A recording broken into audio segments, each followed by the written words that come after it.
So now I want to talk about doing this exact same process, but in Mocha. So we're going to go ahead and erase all these and just have our cube layer.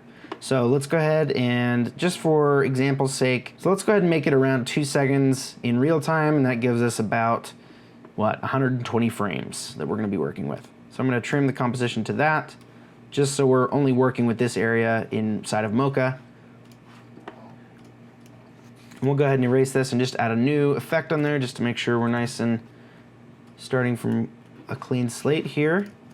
Hit save and open up Mocha. All right, so we're gonna go ahead and do the exact same thing we did before and set up our track. And again, remember, this inside of Mocha only works really well with a planar surface. So you want to make sure you're in a cube map, and you want to make sure that the ground that you're tracking isn't like, you know, water or something fluid that's moving, like a flag or something. Because if you have that, that's going to mess up the planar surface tracking, and you're not going to get a really solid track. So you'd have to either do manual tracking or set up another technique in a way to capture and track that moving information. So we'll call this ground. And we will draw another X-spline here over top of myself.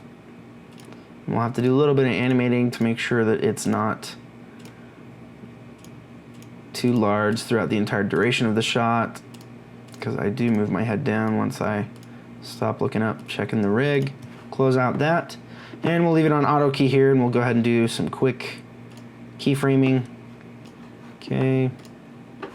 Pretty happy with those.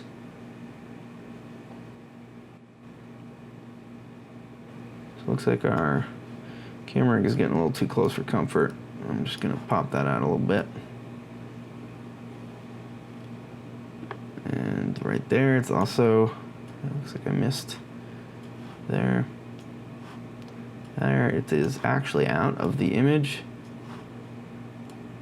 Go ahead and fix all these little problems here. Nothing big, really easy. Mocha makes it so fast and simple. I love keyframing in Mocha. We'll definitely need to fix that there. That's probably why I was having problems. Okay.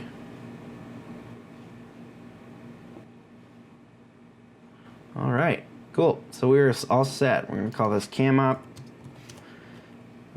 And again, we can check our selected track mats by enabling those and choosing ground. Obviously, it will only track this area that you're seeing. It will ignore everything inside this area, so that makes it handy. Disable those. And we'll turn on perspective, and I'm gonna go ahead and save this to be good, and then we'll hit track forwards and let it do its thing. So it looks like we actually do have some shadow going there. It looks like I made a mistake. I'm going to stop the track, come back to the beginning here, and we're gonna fix that real fast, so we don't have to worry about fixing that later. We can come in here. It should be fine since all the major keyframes are out. Yep, I think we're good. So we're gonna go ahead and do that track one more time. Looks like the top of my head there is pretty close, but we're barely in. I think we're all right. Okay, so our track is done. We can go ahead and turn on our grid here if we want to see how it turned out. Looks like it locked on extremely well.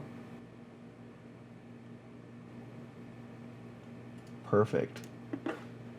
Okay, turn that off. And now we want to remove our cam op. So I'm going to click remove here. And basically this is the exact same thing as when we did the moving remove module. So when the camera's moving, we said, Mocha, we want you to analyze all those areas and add in all this new stuff here inside of the mask area based off of what you're tracking in order to basically solve for whatever should be underneath this person at that given point in time. However, since this person stays at this exact same point the whole frame, there isn't, or the whole shot, there really isn't any information for Mocha to track from this ground track here, and there's no information for it to use to put underneath this person because I'm not moving. So there's no way to look ahead or behind in time and say, oh, underneath this guy there was this grass patch. So basically with Mocha, it allows you to use the same powerful remove module with all the same illumination stuff, dissolve, you know, all that great thing, all those great things, but it allows you to input a clean plate. So when I do clean plates with Mocha, I like to make sure that the image format is a tiff file. Mocha supports other files as well, but tiff is a great image format to work with because there's no compression, looks solid, really easy to work with. So I'm just going to go ahead and save this image as a tiff file right there, and we'll just call this clean plate for Mocha, something like that. We don't have to have any compression or anything. I'll just hit OK. Can hide Photoshop. Now we have a tiff version for this project. So I'm going to come back in here, choose import on our clean plate clip here, hit the folder button. Then you go find your tiff file and hit open, and it will automatically bring it up for you, ready to go. And I'm going to click it and hit OK. So now we can make sure we click use clean plates exclusively, since that's pretty much all we need to worry about. And we can come down here and hit render and see how it looks. Perfect. So use that clean plate information. I am now gone, completely removed. And the beautiful thing about doing a clean plate in Mocha is it will actually use all that animation information, all that motion information, and make sure everything lines up perfectly. So I'm just going to hit save here, and we can close out of this. And the beautiful thing also about the Mocha plugin for After Effects, you can do all the rendering inside of After Effects. So all you have to do is come up to the Mocha plugin, choose Module Renders here, choose the module, which is our remove module, and then hit render. And you'll see that it's all gone. And if we go anywhere else in the image, you'll notice that I am gone there as well. Perfect. So you'll see that we have a nice clean image, no more camera guy, perfectly set up. So the last thing we do then is we just need to pre-comp this one more time. I'll call it equi, move all attributes in the new comp just to keep everything clean, and then add skybox converter one more time, and it will automatically push it back to equirectangular for you. So then you have your shot, your bottom is all clean, it looks great. So I'm going to go ahead and export this.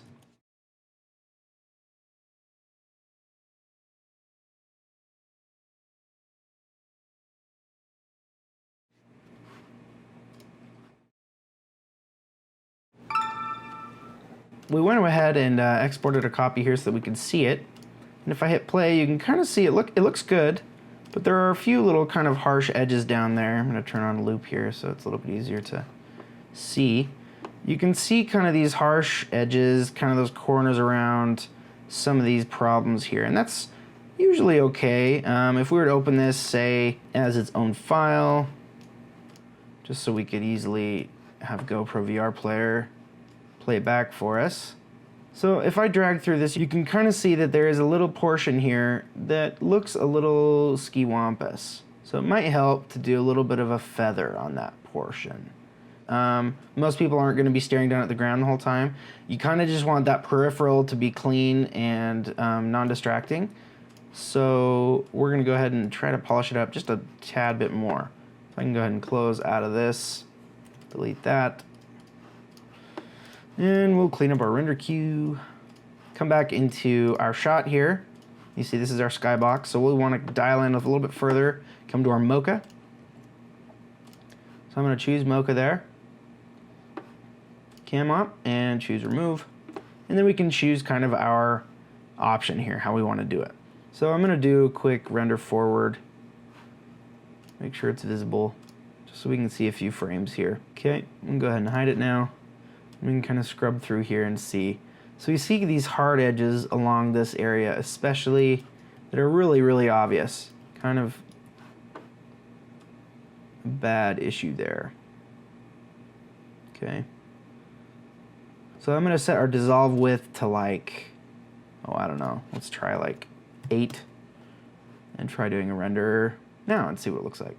So that obviously adds a little bit of feather. We can hide it, and I think that looks a lot better. I'm going to change this to maybe 25 and choose render again. And that gives us a much smoother feather. So I think that's pretty much all we'll need to do to get this looking right. So I'm going to go ahead and come up here again, and we'll just do a quick render forward. Hide this again so we can see the edges a little bit easier. So I think that looks a lot better. That feathering really helped remove those hard edges, and we're going to go ahead and stick with that. I'm going to hit save up here and close out of this. And again, we already have our module renders turned on with all that good stuff, so it will now do feathering for us, and I think it'll look a lot better. So once we close out of our Equi2, that will update automatically to our equirectangular image here. So we can go ahead and do another render. And we'll save it here. We'll call this feathered or something just so we know the difference. Choose our export options. Go to format for a preview here. And we'll hit render and let it do its thing. Okay, let's go ahead and take a look at our feathered version here. Looks much better. I like the way it looks, and with some stabilization it will be even less noticeable and be ready to go. And that's how you remove stuff from a moving but pretty much static shot. You can track to it. If it's not moving at all, you can basically do all those same principles that I showed you, but without all the tracking and adding, so it's even faster. And sometimes people choose to stabilize before they do any removes at all. So that might be a better option. You might even get better results if you do it that way. But go ahead and experiment with what works for you and what you like for your workflow and the style of your shooting.